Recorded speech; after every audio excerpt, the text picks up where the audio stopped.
My name is Ashley Witt, and I am the school counselor for 3rd, 4th, and 5th grades at Brevard Elementary School.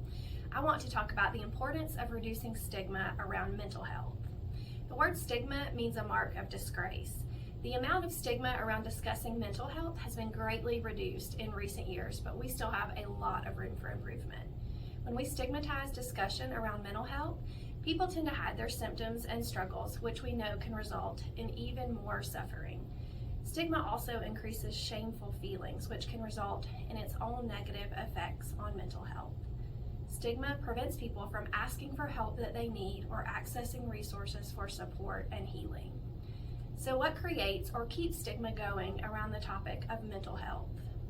When I was reflecting on this, I thought of some examples I've seen or heard in my own life.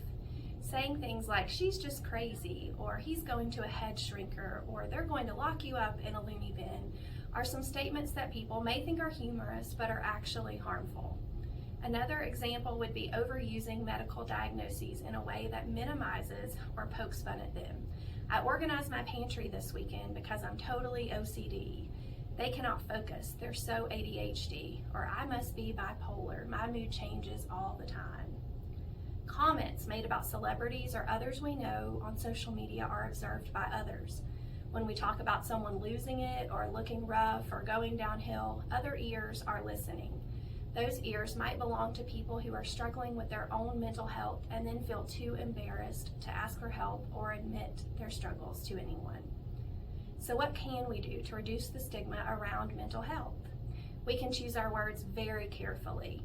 We can address it when we hear someone else not speaking respectfully about someone else's mental health and use that as a learning opportunity.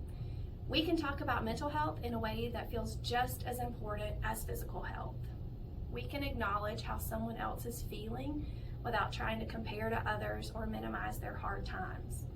We can normalize that counseling is okay, helpful, and important for all. We can model having big feelings and the need to use coping skills. We can educate ourselves about the signs, symptoms, and impact of mental health disorders. Reducing stigma takes time and intentional, dedicated efforts towards change woven into all of our interactions.